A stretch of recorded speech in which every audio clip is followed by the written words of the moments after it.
Hello and welcome to the Empathy Podcast.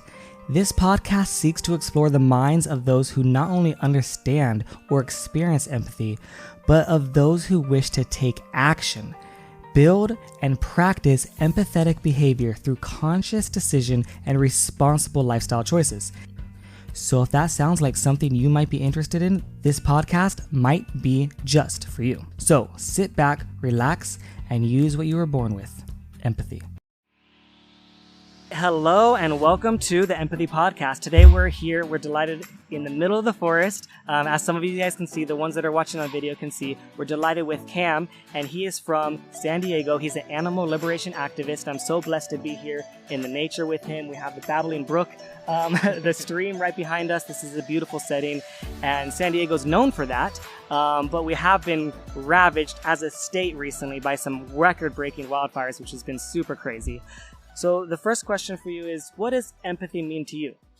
Yeah, and thanks for having me, Luna. This is a hell of a spot and a place that I've been coming to for many years, so it's cool to be here. What does the word empathy mean to me? Well, I think empathy, from like a technical sense, is the ability for... well, first of all, before that, like we are complex, emotional, and feeling beings. And with that, we're able to abstract the experiences that people have around us. So I'd probably divide that answer into what is sympathy and compassion and what is empathy, since they're a little bit different. And sympathy is more of being able to intellectualize and understand what kind of experience someone might be having.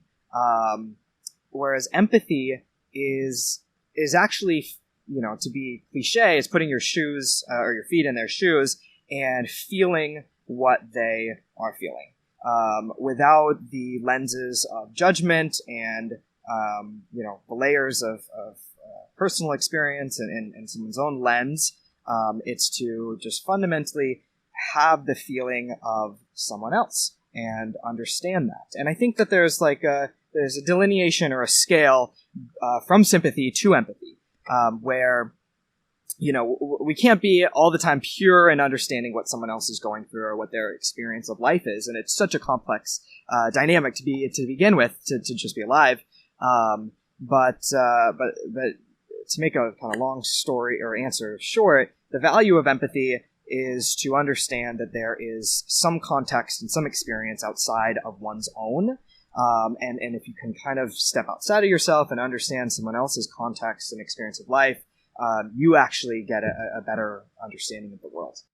Yeah, absolutely. I think that is very well said. And I think that a lot of people do have a trouble of distinguishing between sympathy and empathy. And I think that sometimes people even have like another kind of separation between like animals and empathy, sure, and or human and animals, and that they could both either experience empathy themselves or vice versa. You know, they can have empathy for others, you know. And so, I mean, you can even say like an animal could have empathy for a human, where they feel like, oh shoot, it looks like you got hurt. You ever seen like a dog whimper, you know, and feel, or a dog feel sad and like feel like what you're probably going through, and they're like, they know. You know, and of course we know, like we could see, it's obvious when you look at a dog and you're like, hey, that dog, I think they're in pain. I can feel it. You know, I could imagine the pain they're going through, because I remember when someone stepped on my fingers, you know, or when someone steps on their paw or something. Yeah. And I think a good example is just the contagious nature of emotions to begin with.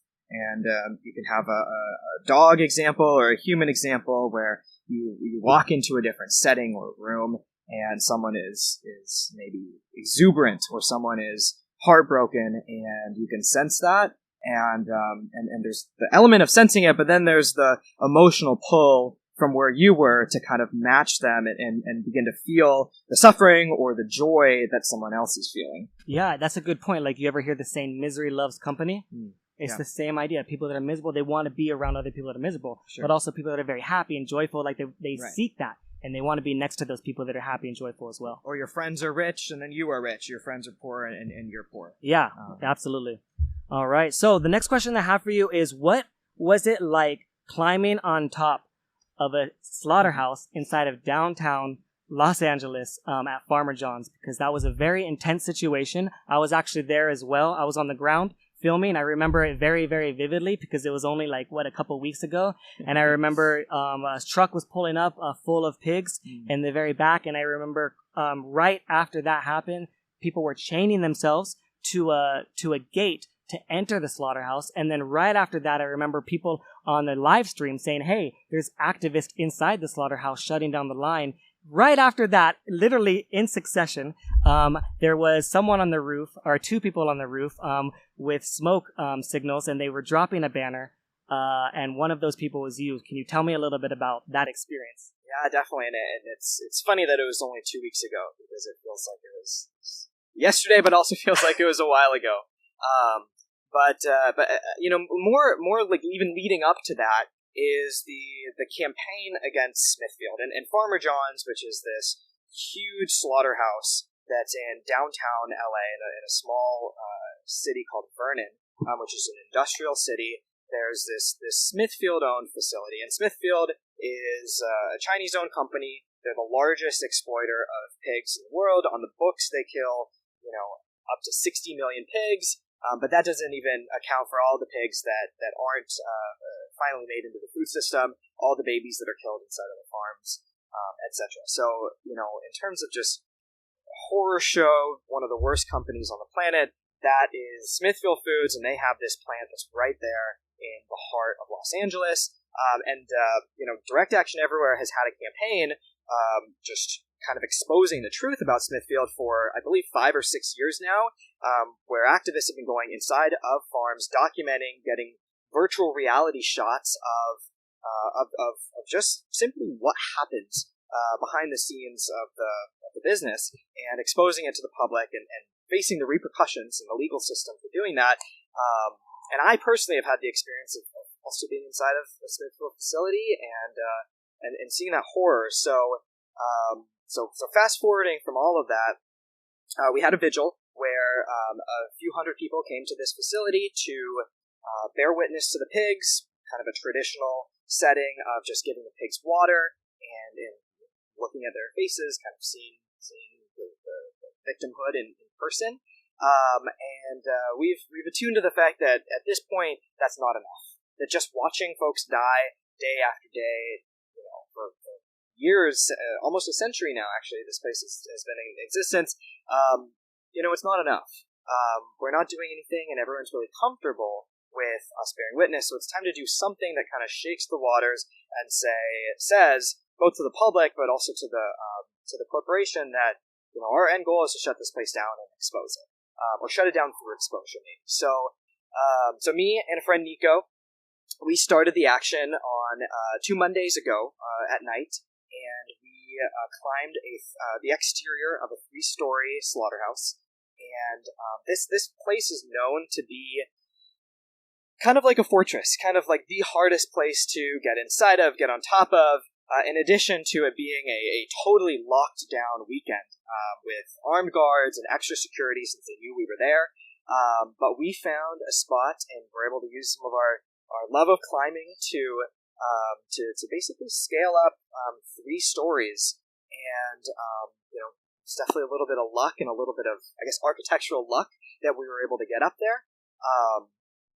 Going into it, I didn't know if we'd be able to make it. I didn't know if by the time we got up there, there'd be guards waiting for us on the top. I didn't know if we'd be spotted right away, and we'd only have 30 seconds to drop this huge 40-foot banner. But as it turned out, we got up there, and we're rushing, and then we got a little more calm, and it seemed like maybe no one had seen us, so maybe we're actually safe to take our time up here. And that's what we did. So we got up there, we were comfortable, and we dropped a huge right to rescue banner, which is a legislative ask that we have for the whole world, but mainly California right now. We dropped it underneath a light on the side of the building where there's this very illustrious and deceptive mural of pigs that are in these beautiful pastures, despite the fact that behind those walls there's vats of boiling water where their bodies are put into. And we dropped the banner, and kind of the most excitement that I had at that point was hearing on the radio, everyone get over to this part of Vernon Street And then I could see everyone hustling over, and I could see the expression and the tone of voice of the folks down there that didn't know what was happening, that were so moved by the unexpected action that we were taking. And even in the course of just a couple minutes, I could see so many people lit up and excited about the movement that we're a part of and about the fact that we're taking action. Yeah, I think because I was on the ground at that moment, and I was filming, and I remember thinking there's a lot happening at one time.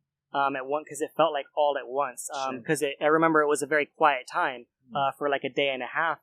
Because we really kind of stopped the business for like a day and a half, as far as their main part of their business is killing animals, innocent animals, and we slowed down that part. And I remember the energy and the atmosphere that everyone was feeling, and I remember trying to get the right good shots and good footage, what was going on, and it's dark, and you have this light up top, and thinking like, where's my zoom in camera, and my zoom in lens, and like all these different things, because it was really unexpected, and I felt like a lot of people at the time, I think, were thinking we're making an impact, we're making a difference, and every time I talk to people about, whether it's Direct Action Everywhere or whether it's any kind of group that is fighting like this, most of the time they feel like this is very effective. This is making a difference. This is making an impact. And I think that that's exactly how you described it, where when you're watching the victims, day in and day out, it is just bearing witness, and when taking action is a little bit different. And so when taking action like that, it does make people feel like there is an impact and when we are making a difference. And I think that is the appeal and the draw to organizations like Direct Action Everywhere, for sure. So speaking of Direct Action Everywhere, why do you think nonviolent direct action is so effective at making social change? So yeah, that's a good question. And I think that, I'll kind of jump back to the first question of what is empathy. And we were talking a little bit about the variance between, the sorts of ways that we can understand other emotions and the ways that we affect others. And if we are to continue down the train of empathy for what happens to anyone, but in this circumstance, non-human animals, pigs specifically, continue down the path of empathy, we actually feel a whole lot of pain and suffering ourselves, because that's what they're feeling. We feel, in similar ways, tortured by the fact that this is what's happening on this planet. And I think a lot of people that have changed their consumer behaviors to not participate in these industries that exploit animals, maybe some feel like they're complete by changing their behavior, but a lot, I think, and I felt this way, feel silenced about what is really an epiphany about the world and the way that the world works and these businesses work, yet there isn't a place and a platform to express that frustration and express that sadness and grief and anger.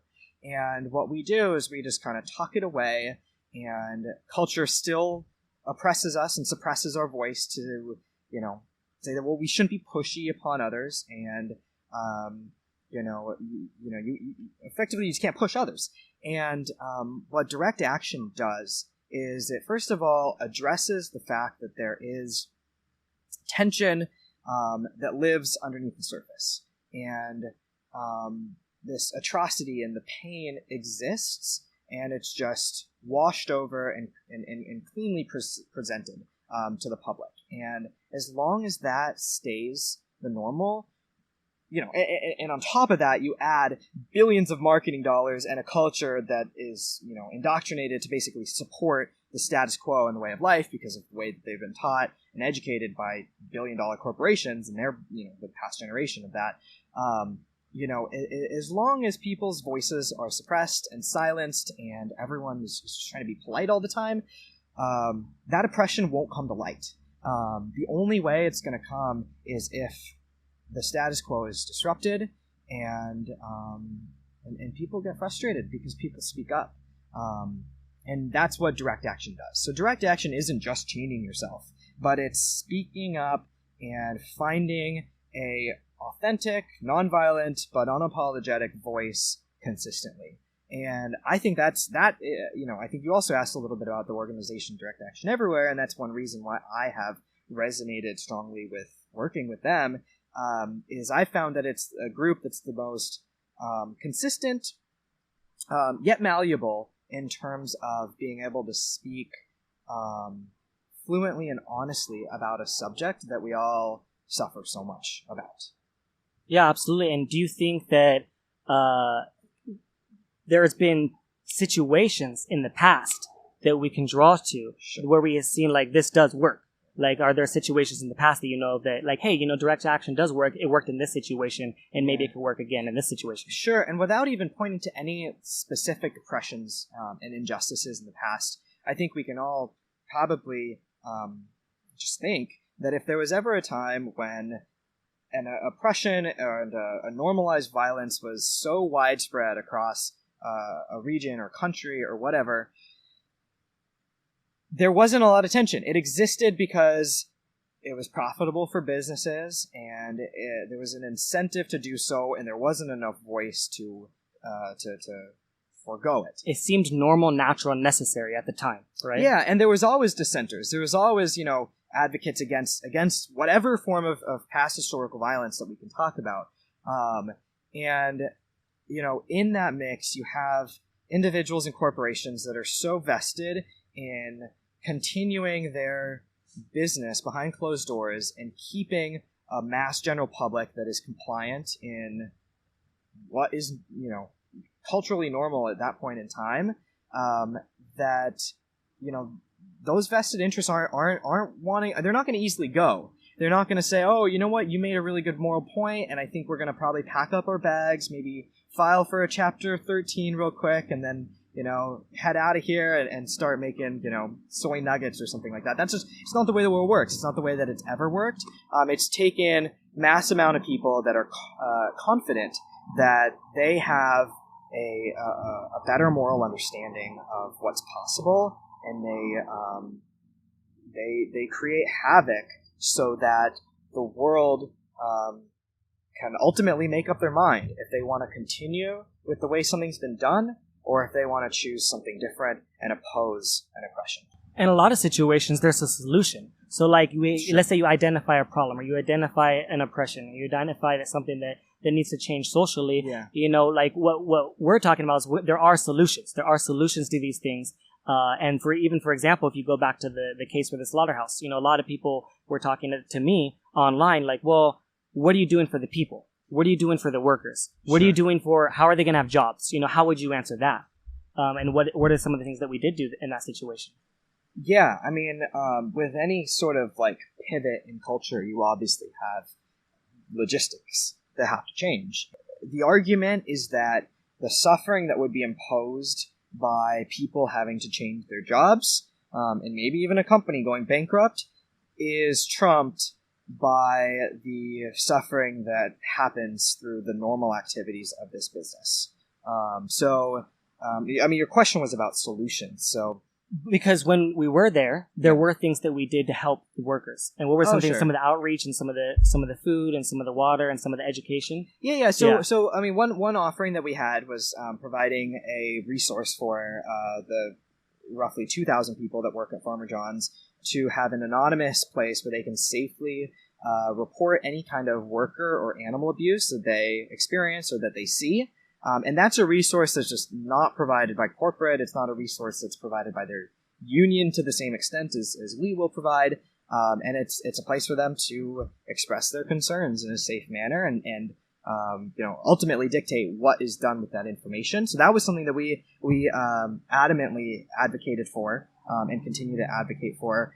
On the other side, like to maybe even be a little bit of a devil's advocate to myself, is that we don't have jobs that we can give 1,800 people. I'm an unpaid activist, and all 200 of us, for the most part, are losing money to show up there. It's not like we can go and help other people. But what I have seen is that the determination by the animal rights movement is like kind of unmatched. In that if there's someone who says I'm putting up my boots today, I'm putting my apron down, that there would be people that step up. In the essence of community to help that person find a job. And there are groups out there, and there is also, people's free will to go and just find a job that isn't stabbing animals in the throat. Yeah, of course. I mean, even when I look to my past, when I first made this decision to stop harming animals, I was working in a place of violence, where there was normalized violence. It was in a restaurant industry, Yeah. right? And so I had to make a decision at some point, say this doesn't align with who I am. Sure. The person that I am now doesn't align with this business that I had chose to work for in the past. So I just simply said I'll work somewhere else. You know what I mean? And I can understand that might be hard for some people, and it was hard for me at the time. Mm-hmm. But at the same time, I felt like, what others are going through and my moral baseline was a lot stronger than the challenges that I might have had, going forward, right? And everyone has their own story and their own Totally. situation, you know what I mean? But I think that is an option. It totally is an option, like you said, like the free will. Right. If we want to talk about advances in the energy sector, we should be running at 1,000,000 miles per hour to get people out of coal plants and setting up, solar panels, across deserts, basically, and on people's homes. Like this is that's another emergency, and that's something that should be, urgently done. And we shouldn't be worried about the business owners of these coal plants. Like that's not a priority. The same way with the companies that are drilling and fracking all over the world. We shouldn't be worried about them continuing to just exist and survive. We should be running together and doing, something that in the line of renewable energy. And the technology's there, resources are there, but the politics aren't, and the culture isn't. So that's why, even though we have a climate crisis, and you have a general public that's against, oil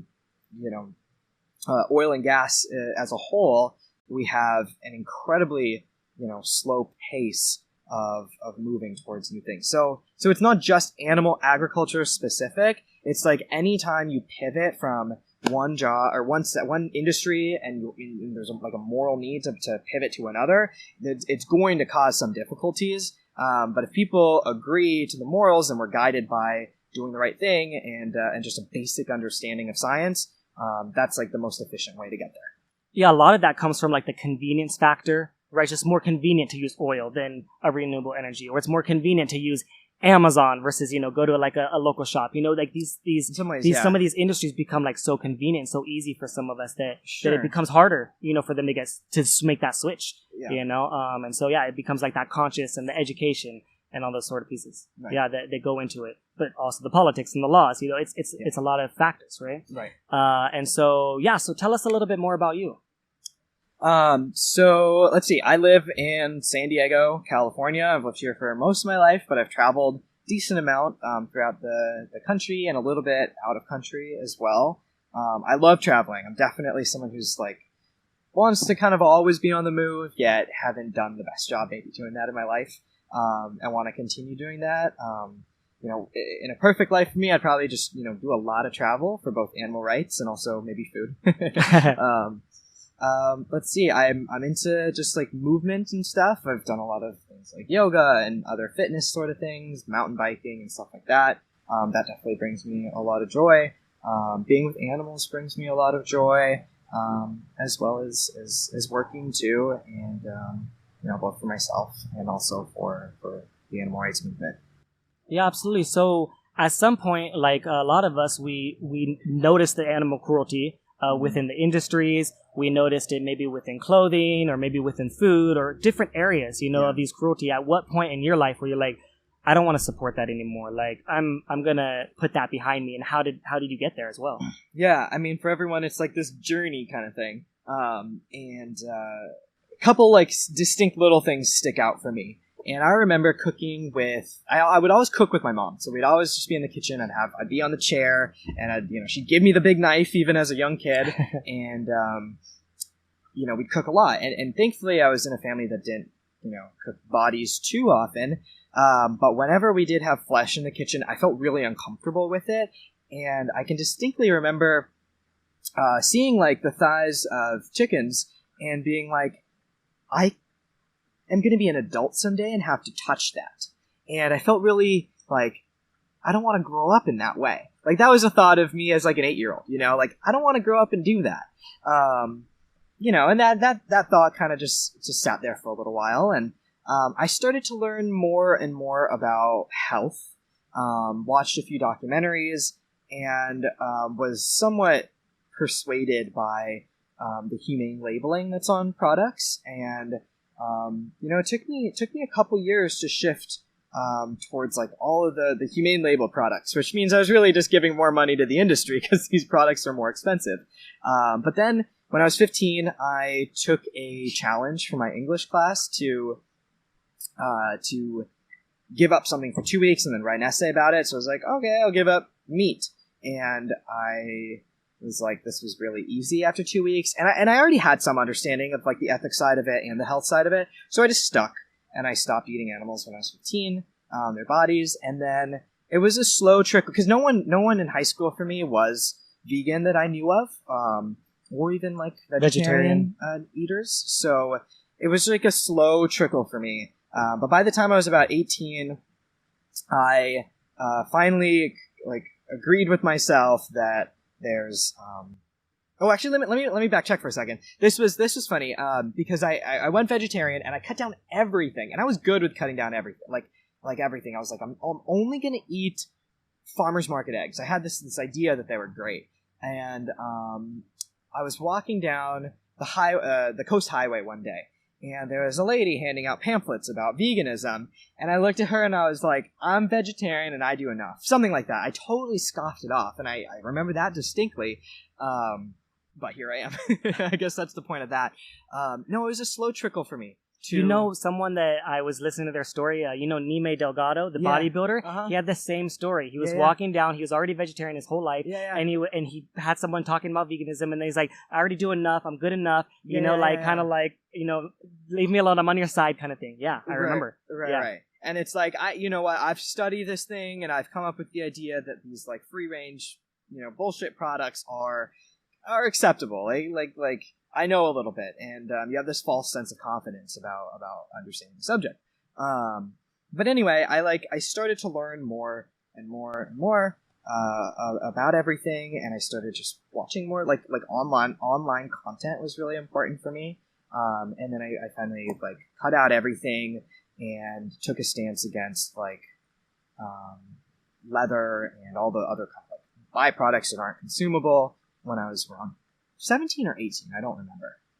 And that was including eggs as well? Yeah. That was at the same time? Finally cut it off, yes. It was about the same time? About the same time, yeah. And then how do you feel like, because 17 is obviously, you were still in high school at this time? It was like the end of high school. The end of high school? Yeah. Yeah, so did you feel like at the time it was challenging from like a social perspective? Because that's usually one of the common things that people do struggle with. It's like, my friends are kind of not accepting, or they don't understand it, or my family, or like, we can't eat together anymore. Like, there's a lot of like this social friction that happens. Did you experience some of that stuff? Yeah, that's a good question. The social friction that occurred then, and I guess kind of continues now, I was never tempted to like eat animal products to please anyone, but I was really frustrated to have friends predominantly, because my family's vegan now, predominantly friends that weren't as captured by the new information that I was learning as I was. And I didn't have people that were like, wow, this is horrible. We're going to run into this new, like, different lifestyle with you. And that was confusing for me. And I feel like I started to kind of dissent a little bit from the high school culture that I was a part of. I was less into drinking, less into any kind of like partying. Like I didn't feel like I got a lot out of the social situations that I'd find myself in, and cared more about justice and moral issues and less about like what I'm gonna do in my life to get more ahead. And this is also a time when everyone's trying to get to like the best Ivy League school, right? And I was starting to get less interested in that and more interested about, well, what can I do to just be a good person? Like and I didn't feel like most people were interested in following that same path, and I got pretty frustrated. I just got frustrated and angry with, like maybe internally angry with the world, or internally angry with some people I was close with. So that was challenging, and that is something that by no means has gone away. It's changed, but it's definitely something that I think a lot of folks feel is, your friends are running the machine of suffering in some ways, and how do you interact with those dynamics? Yeah, absolutely. And it is kind of interesting because I felt like when I went through those same situations, I felt like I might have lost a few friends, but then I kind of thought like, how much friends were they that, to begin with, if they're not going to accept who I am now, Sure. or it's going to, you want to have like a battle about it, right? Yeah. And then on the flip side, I feel like I gained way more friends, like new friends all over the world now, Totally. that I would have never encountered with or talked to. And they have such unique mindsets. It's not that like a new friend is like not harming animals. It's like that new friend also has these really interesting perspectives about the government, or really interesting Sure. perspectives about intersectionality, like, or really interesting perspectives on all these different things that I'm like, whoa, you're Yeah. so interesting to learn from. Not just because of you don't eat animals, right? Or Right. you don't harm animals. You know what I mean? Like, it was so interesting. And I think I think there's a lot of activists and like, especially like younger people, I think maybe not, but that want to see the world change and want to see like the systems and structures of our politics and economics change, and we aren't seeing that pretty clearly, at least to the scale that we want. But people do that on an individual level with going vegan or becoming anti-speciesist or whatever, in that they grew up understanding something about the world and had to completely rewire everything, and change their voice, change their consumption, change their thinking. And that's a powerful thing for individuals to do. And I think that in some sense, could be kind of just continued forward to change culture as a whole. In like some sense, it could be like an awakening for us to change bigger structures, by having individuals, very like deeply reanalyze the ways that they were brought up and whatnot. Yeah, absolutely. I always say, like, when someone hasn't seen me in a while, they're like, Yeah. man, Kevin, you changed so much. You know what I say? Like, they say in like this kind of like weird, Thank like, you. tone. Yeah, thank you. Oh my gosh, I've been working so hard. I've been working so hard to change who I was before. Yeah. I'm so happy now that you can see it, and it is a perspective, right? Yeah. And I know it, and I accept it, and I embrace it. Like, Right. I embrace the different, like, I want to be different. I was telling someone, I don't want to be like everybody else, Yeah. kind of thing. So I do embrace that. Yeah, absolutely. So then I think a lot of us get to a point, and for me it was 6 months in, after I realized kind of the inherent cruelty and kind of like the systems going on within animals. Then I was like, well, 6 months in, I said I want to help others see this, or I want to help others put an end to this, or I want to help make a change. Yeah. And everyone has their own route and their own reasons. What are some of the reasons that led you to want to make a change for others, right? And essentially be an activist. And what kind of things do you do to be active, would you say? I've become more and more active, in some ways less as a choice. It feels like I kind of have to in some ways, because it fills my mind. It occupies my thoughts a lot of the time. I'm in a personal space where I can't go to a grocery store or go to a dinner or whatever and not be thinking about the victims that are around me. I can't sometimes sleep because I'm thinking about the things that I've witnessed and experienced or know is happening. And in some ways, the antidote to that pain, not that it necessarily works, but one antidote to the pain is to do something about it. And I think it becomes less of a choice. It becomes something that you have to do. And like, their suffering exists, and therefore my suffering exists. So I'm gonna be working for both of us. And did this happen like early on, like 17 age, or did this happen later on? It's capitulated, as I've gotten older. Mm-hmm. My like predominant form of activism when I was younger, when I didn't have a community of bold and outspoken people around me, was to do a lot of potlucks and bring it up. But I was one person doing that, and always a little bit kind of like, oh, he's the annoying, loud vegan person. And, so I quelled my voice. I guess I, once I found like a little more financial independence, a little more confidence from breaking away from some of the other like just social establishments I'm not super comfortable with, is when I have been able to like just experiment with speaking up more, and definitely feel more aligned doing so. And what would you say are some of the things that you do to be active, like in your lifestyle? What would you say that is? Well, sometimes I'll climb on top of slaughterhouses Yeah. and drop big banners and go to jail for that. That's like a really easy thing anyone can do, kind of. I'm just kidding. I don't know. I guess like simple things for just personal empowerment is talking about it when you see it. So I don't always do this. It depends on my mood. But like simple things like you go to a grocery store and you see someone buying something, you just talk to them and you're like, hi. And I've challenged myself with this, and it's like, hi, like, seeing that that chicken that's in a carton makes me really sad. Can I give you a little bit of information about it?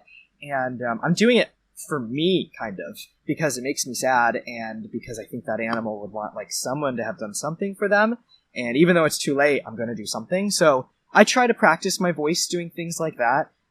We also hold some kind of like outreach things, and that's pretty like global, where people just hold televisions in public spaces and talk to the general public about footage that's shown on the screen of animal exploitation that's endemic in our culture.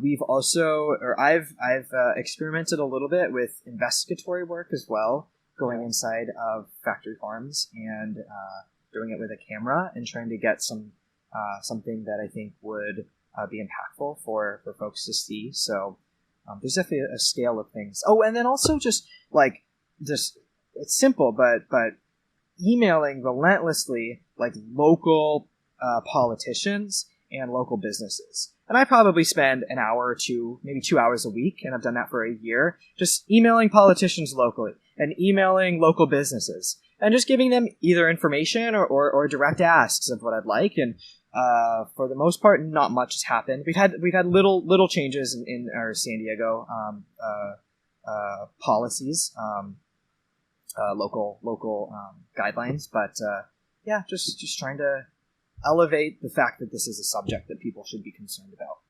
And then how do you feel like when you're being active, how do you feel like some people handle it, like some of the conversations that you have with people? Do you feel like most people are accepting or willing to make some of these changes, especially when you see, like, let's say you see it on a TV and then you talk about it, you know what I mean? Yeah. Or you're making some kind of disruption, be like, hey, what's going on here? Like, why is this place of business, being targeted? Yeah. Do you feel like some people are receptive to that, or how do you feel like some of the changes are being made on an individual level? I feel like people are either receptive or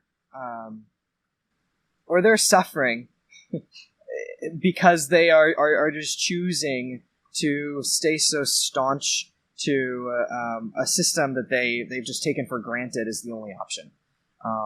So no, not everyone's receptive for sure. And in some ways, I actually like people that aren't receptive, and I like the fact that there's people that exist that are really vocally against kindness towards animals, because I think it's really good contrast for the people that are receptive to see that there's very balanced and logical people talking about not confining and mass torturing 80 billion animals every year, and then you have another group of people that are just totally mesmerized by the gustatory pleasure they have of eating someone's body, and they will probably say some pretty awful things. And given the choice, the people that are receptive, I think will, it's a clear side for them to stand on, and that's all we need. We don't need everyone to jump on board. We just need more people, and that's what it takes, I think, to change the world. Yeah, I had one activist that said recently, like, you don't need everybody to, like, stop eating animals or stop harming animals. Essentially, you just need a select few, right? A select number of few that are taking action and making that difference. And think about this. All the people that support the exploitive animals do that because it's a system that they were born into. And if we have all the other people that are receptive, work on changing the system and enacting new laws and a new culture, these people are the follower type of people to begin with. And maybe not them, but it might be the generation after ours that, they follow, but they follow in a much more... In just a new system, better system, better world. Absolutely. So would you say, is there anything else that maybe as we wrap this up that you want to leave the audience with, like maybe one big thing? Okay, well, I'll go back to the text you sent me earlier about what I call myself, and if I call myself an activist or not, because I think that's an interesting point. Sure, yeah. And I'm not sure if I even call myself an activist, even though I'm not opposed to that defining term.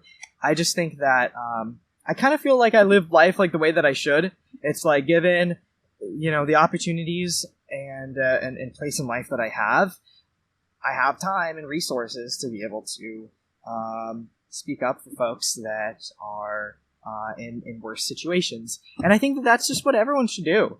You know, I don't think that that we're going to get anywhere if people are, you know, so focused on themselves and so focused on the next house and the next, you know, $1 million or whatever. I don't know. Our world's not going to go very far in this or the next, you know, couple generations. So it's just, you know, use your time and your voice are the most powerful things that you have, and use it for what you care about, and support other justice movements, and be an example for people to be open-minded, just, you know, listening, because it's the same way. When we went vegan, what it took is for us to listen, be open to a new perspective. So just keep that tap open, you know, be discerning, but listen and try to understand, and move the world forward that way.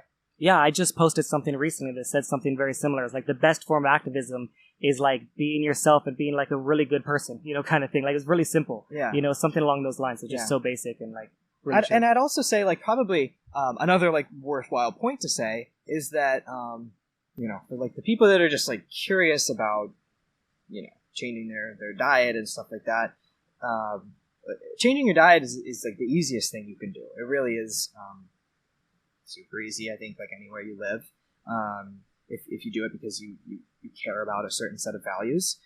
The difficulty comes over time when it's less about your changes that you have to go through in your behavior, but it's about the fact that the reason you changed still exists in the world. And the pain and maybe the sadness that you'll probably have to live with, hopefully not forever, you know, knowing that, you know, you're not directly contributing to the suffering, it's happening everywhere ad libitum. Yeah, absolutely. And that's tough. That's tough as shit. It's not changing your diet that's tough. It's like waking up. Yeah. Well, with that, where can people find you if they want to follow you? Maybe follow your Instagram or any places like that? Yeah, I like put half-ass effort into my Instagram, which is at Cam Mehta, CAMMEHTA. All right, great. And I'd also follow Direct Action Everywhere on Instagram and especially Facebook. Direct Action Everywhere. All right, absolutely. Well, thank you so much for your time. Yeah. And let's have some fun in the lake. Time to go swimming. In the river. Kind of swimming. Anyways, yeah, we'll take care, and we'll be seeing you soon. Yeah, thank you, Luna. Thank you for listening to the Empathy Podcast. I appreciate you guys for listening. I hope you guys took away something and you can apply it in your day-to-day lives. Also, I can see that there's a lot of you listening that aren't subscribed, so please subscribe. Make sure you leave a review at Apple Podcasts. That helps people find my podcast so that more people can listen.